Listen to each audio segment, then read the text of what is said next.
Aspirants, very warm welcome on the YouTube channel of analyst IAS. तो आज हम पढ़ेंगे निधि स्कीम के बारे में, which is also known as national initiative for developing and harnessing innovations. We'll see why in news, we'll see about the NIDHI programme, components क्या है इसका, और फिलहाल इंडिया में इनोवेशन और स्टार्टअप इकोसिस्टम का स्टेटस क्या है, कितने स्टार्टअप्स हैं। तो ये एक डेटा है हमारे पास। देन ऐसे कौन से अदर इनिशिएटिव्स हैं जिससे इंडियन गवर्नमेंट स्टार्टअप को एंकरेज कर रही है, इनोवेशन को एंकरेज कर रही है इंडिया में। Then we'll be solving our today's prelims and the mains practice question. So let's start. Why news, recently Rajya Sabha में एक रिटर्न रिप्लाई दिया था जो union minister of state for science and technology हैं।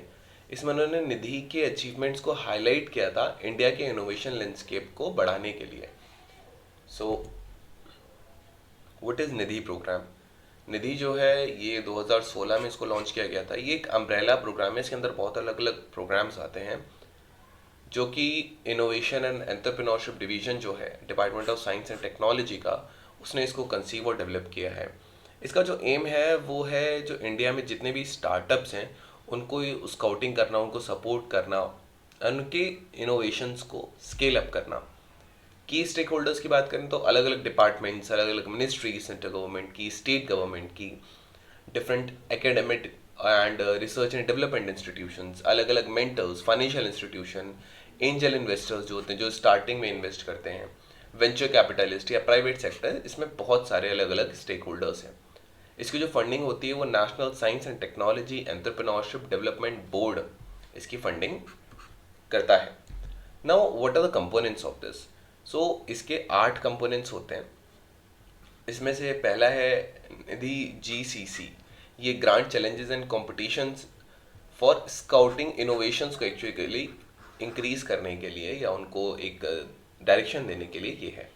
देन निधि प्रयास है। प्रयास is promoting and accelerating youth and aspiring innovators and startups. ये जो आइडिया होता है उसको प्रोटोटाइप तक ले जाने के लिए ये उसका एक कंपोनेंट है। देन निधि EIR है जो एंटरप्रेन्योर इन रेजिडेंस है। ये एक सपोर्ट सिस्टम की तरह वर्क करता है रिस्क वगैरह रिड्यूस करने के लिए। देन स्टार्टअप के लिए निधि है। देन निधि TBI है which is technology business incubator. ये इनोवेशंस को स्टार्टअप में कन्वर्ट करने में हेल्प करता है। Then Nidhi accelerator fast trekking.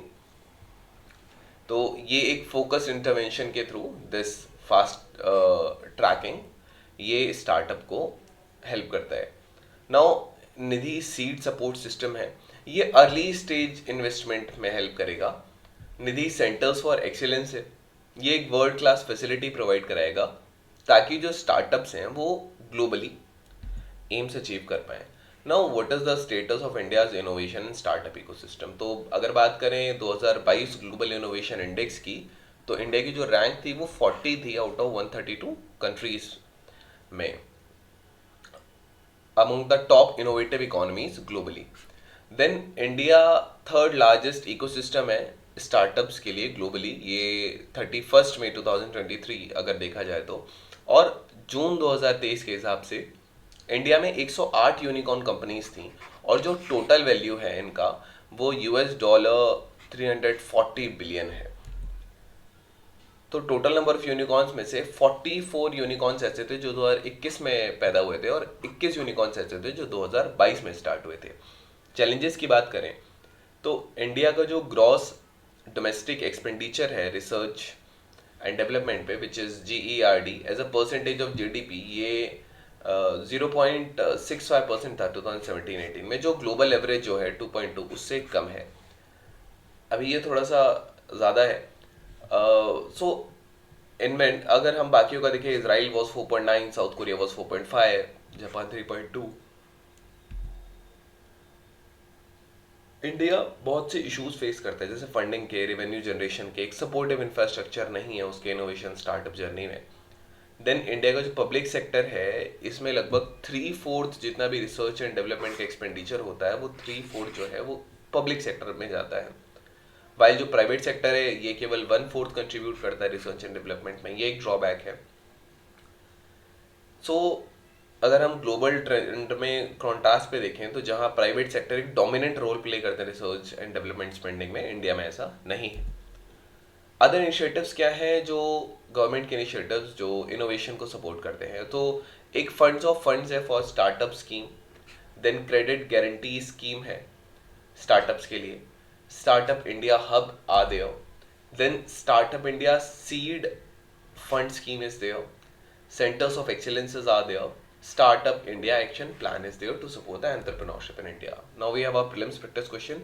So Pradhan Mantri Street Vendors Atmanirbhar Nidhi, which is PM Swanidhi scheme, recently in the news was launched by which ministry? Ministry of Commerce and Industry, Ministry of Housing and Urban Affairs, Ministry of Finance, or none of the above. Now we have our mains practice question. So PM Kisan is aimed at boosting rural consumption and helping poor farmers recover from distress. Examine the challenges of PM Kisan in this context. So आप PM निधि के बारे में भी इससे related कर सकते हैं. So this is all about today's video and session. I hope you understood it. Thank you. Have a nice day and stay tuned with Analyst IAS for a better preparation. Mains 2023 and the fever and tension about mains and ethics writing practice is must. कई महीनों से writing practice छूटी हुई है क्योंकि मैं पिछले 10 years से एथिक्स, ऐसे पेपर एंड पॉलिटी के लिए स्टूडेंट्स को गाइड करता रहा हूं. तो इस बार एक ऐसी टेस्ट सीरीज जो उन लोगों के साथ में डिजाइन हुई है जो वास्तव में इवेल्युएटर की तरह कमीशंस में काम किए हैं, उनके बेस पे मार्क्स मिलते हैं बच्चों को, वो आप तक पहुंचेंगे, न कि वो लोग जिन्होंने केवल मेंस या इंटरव्यू लिखा हुआ है और वो आपको गाइड करते हैं. तो गाइज हम बहुत सारे लोगों को हेल्प नहीं कर पाएंगे, मैक्सिमम 50. तो जल्दी से आप इसमें एडमिशन लें. इस दिए हुए व्हाट्सएप नंबर पर आप कॉल करें और आपको पूरा का पूरा गाइड किया जाएगा. एक वीडियो मैंने और रियलिटीज बिहाइंड टेस्ट सीरीज बनाई थी, उसे आप जरूर देखें. और एक डिटेल वीडियो भी टेस्ट सीरीज के बारे में कि कितने टेस्ट होंगे, किस किस डेट को कंडक्ट होगा, मैं 1 या 2 दिन में उस वीडियो को लेकर आऊंगा. Till then, see you guys. जय हिंद.